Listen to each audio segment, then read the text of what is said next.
Hello everybody, I am Peter the Book Lover, and this is a video of my top 100 favorite books. This is from 40 to 31. I've got a lot of great books that I want to talk about here, so let's talk about them.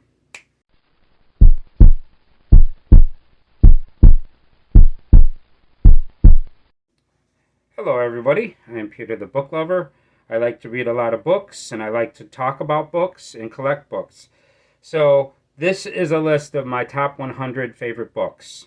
And this took me some time to make this list because, for you to come up with a list of 100 great books, you need to read about 400 books. And I finally came up with it. So these are all great books. I think you're going to be familiar with all the books that I mention here. So let's get into this. But before I get into the books, I want to thank everybody for being here. You're really awesome for giving me your time. Thank you very much for being here. Okay, let's just start it out. Okay, now the first book that I'm going to talk about is from 1979. This was written by Douglas Adams, and this is a sci-fi novel called The Hitchhiker's Guide to the Galaxy. This is a sci-fi novel that's set in this, on Earth for a while, but then they go out to all these planets and have a bunch of adventures. This is a great sci-fi story. It's very comical. There's a lot of comedy in this story, and I really think this is great. If you haven't read The Hitchhiker's Guide to the Galaxy, you're really missing out because this is a really enjoyable book.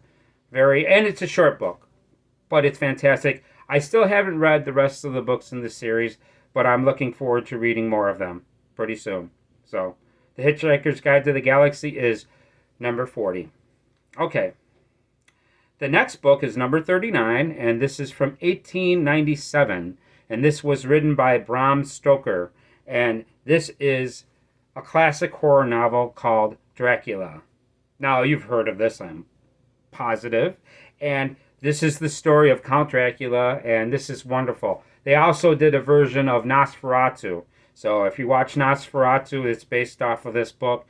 Although they didn't get permission, so they had copyright issues. And this is a fantastic story. It's a little bit weird because this is not told like a regular story. This is told in journals and in letters. And there's several people writing different letters, and it's really interesting. The way this book is put together is incredible. I really enjoyed this, and this actually really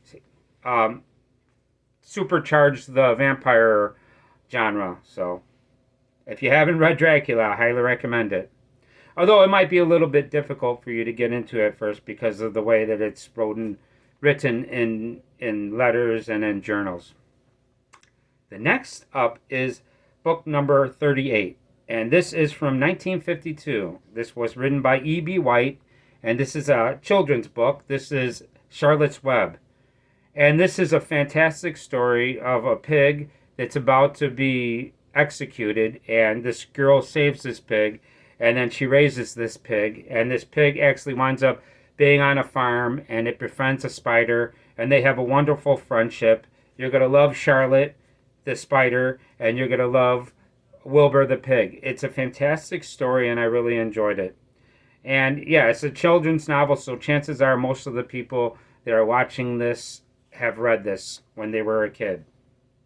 Charlotte's Web is number 38, and I highly recommend it.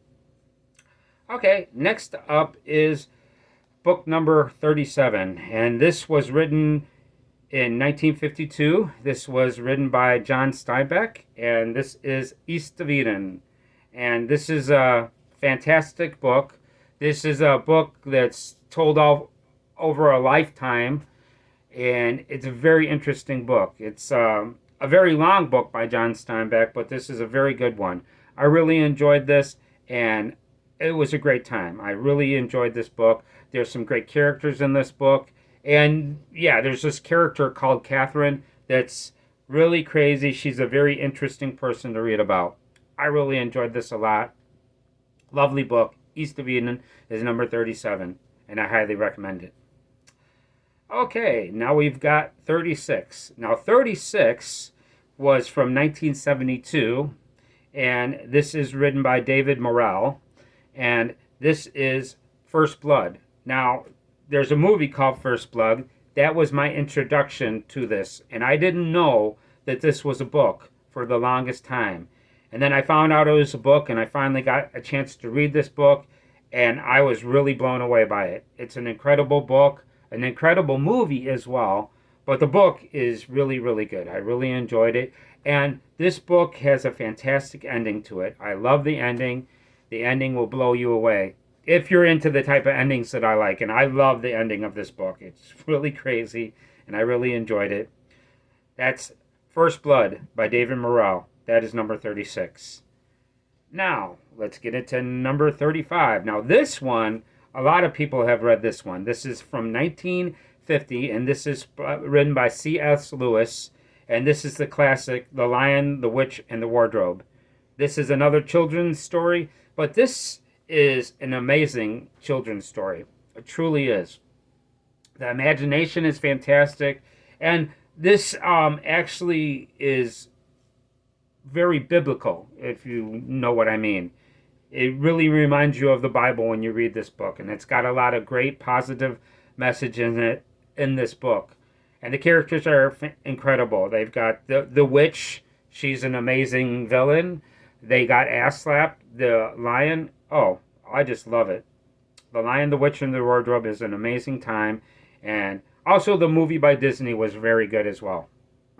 You're going to like this one. The Lion, the Witch, and the Wardrobe. And that is number 35. Now the next up is from 1844. And this was written by Alexander Dumas. That is the person that wrote The Three Musketeers. And this is The Count of Monte Cristo. And this is a very big book. This book is, I believe, over 1,000 pages.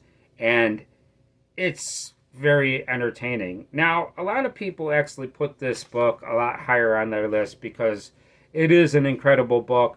This book, I actually have it exactly where I want it because I really enjoyed this book a lot, but there's a couple things about this book that kind of bothered me that I haven't had a discussion with somebody. You know, I'd like to talk with somebody and see if they have the same kind of problem that I do. You know, the main character, the Count of Monte Cristo, which is, what's his original name? I forgot his original name. Dante. What Dante does kind of irritates me with two characters in this book. If you've read this book and you know what I'm talking about, I'd love to have a discussion with you about it because it kind of bothered me on something. But at the same time, especially the way this book starts out is amazing. I love the way this book starts out. These people really give him a reason to seek revenge. It's an incredible book, and I highly recommend it. The Count of Monte Cristo by Alexander Dumas. Now, the next up is number 33, and this was written in 1847 by Emily Bronte, and this is the classic Wuthering Heights.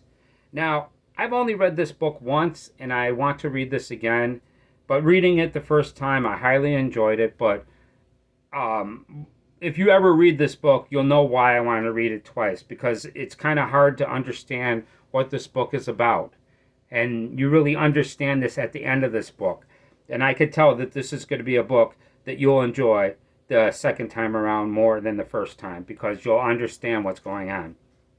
But this is an incredible book. I've read it once and I really enjoyed it and I highly recommend it. That's Wuthering Heights, so that's number 33. Okay, the next up is number 32, and this was written in 1883, and this was written by Robert Louis Stevenson, and this is the classic Treasure Island. And this is an amazing story. This is a story about pirates. Jim Hawkins is an incredible character. He's like the main character of this story. And this is a wonderful adventure. Long John Silver's is an amazing character. I really loved reading about him. There is a part of this book to where somebody overhears something and it's really important and it's really wonderful. I love this book a lot, and this is a classic. I'm sure you've heard of it. Treasure Island is definitely worth your time. I highly recommend it. Okay, the last book that I'm going to talk about is number 31, And this was written in 1940. This was written by Agatha Christie, and this is the classic, Then There Were None. And this is an amazing story where there's a bunch of people that go to a secluded island, and there's this mystery that happens, and it's really amazing, and it really keeps you guessing into the end of this story. I really like this book a lot. It's incredible, and I highly recommend it. And There Were None. That's number 31. Okay, so that's it for the video. I had a great time talking about this. Hopefully you enjoyed hearing me talk about this. If you like the video, I'd appreciate it if you hit the like button. And if you want to talk about this and leave any comments, my ears are open, so leave me a comment if you'd like. If you want to, please subscribe. I would love to have your subscription. I make content all the time, and plus you want to maybe subscribe so you can find out what the rest of the books are. I've got 3 more videos coming about my top favorite 100 favorites, so maybe you want to come by and check that out. But yeah, that's about it. And I want to thank you for being here. I am Peter the Book Lover, and I thank you for giving me your time. And I will see you on the next video. Bye.